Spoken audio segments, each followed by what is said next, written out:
Clara, jolie brune aux yeux bleus et aux taches de rousseur, vend des glaces italiennes aux touristes. Souriante, même si elle ne part pas cet été, Paris-Plage est pour elle un moyen d'allier travail et vacances, et il lui fallait de l'argent.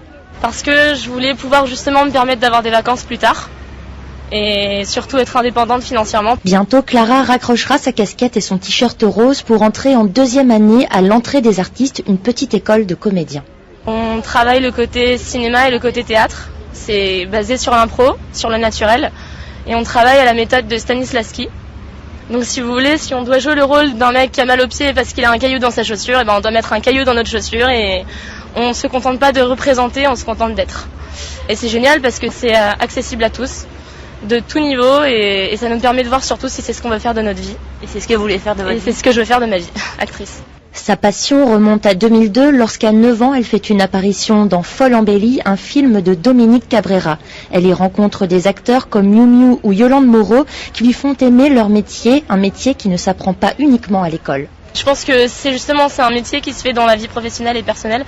Parce que je pense que ça marche aussi par le piston, par le contact, par la communication. Et quand on s'ouvre à tout, je pense que c'est aussi comme ça qu'on avance. Donc moi, du coup, en dehors de l'école, j'essaie de me faire mon réseau, mes contacts, m'y intéresser vraiment, quoi. C'est mieux de connaître quelqu'un que personne, c'est votre cas ou pas du tout? Ma voisine est Catherine Deneuve. Donc du coup, on va dire que je m'en sors bien au niveau contact. Elle vous connaît déjà? On se connaît depuis que je suis petite. Et elle vous donne des conseils? Eh ben, j'en ai pas beaucoup parlé, figurez-vous, justement, parce que ma mère m'a toujours dit que le contact se méritait. Donc j'attends d'avoir ma licence professionnelle dans 2 ans et si tout se passe bien, j'espère qu'elle aura un casting pour moi. Dans l'idéal, ce serait des castings tout le temps, des tournages tout le temps, avec une palette d'émotions qui irait du tragique au comique, vraiment de tout, de tous les rôles. Je vais être polyvalente dans ce métier, donc si je peux tout faire, je ferai tout. À 21 ans, la jeune femme a d'autres passions, la photographie et la musique. Sous le nom de Clara Monrose, elle chante, joue de la guitare et monte parfois sur scène dans des bars. Pour l'instant, j'ai mis un peu la musique de côté pour le cinéma, justement. Mais dès que je vais avoir un temps ou une pause, je me remettrai et j'essaierai d'enregistrer un album en studio.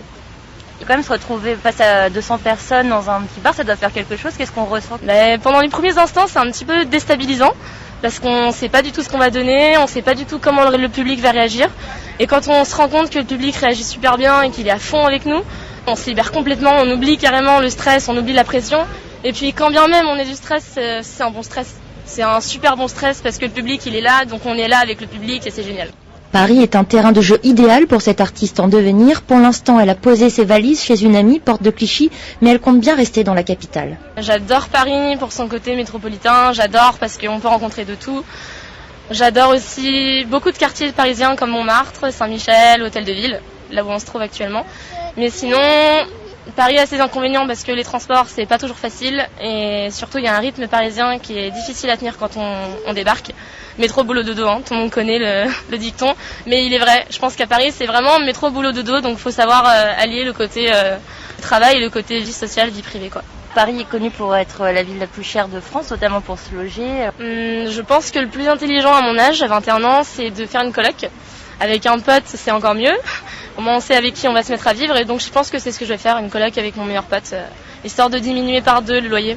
La colocation, c'est l'objectif de Clara pour cette année, convaincue que c'est à Paris qu'elle pourra devenir actrice. Des rêves plein la tête, mais aussi les pieds sur terre. Pour y parvenir, la jeune femme doit continuer à travailler. Elle vient d'ailleurs d'être embauchée chez un autre glacier pour toute l'année.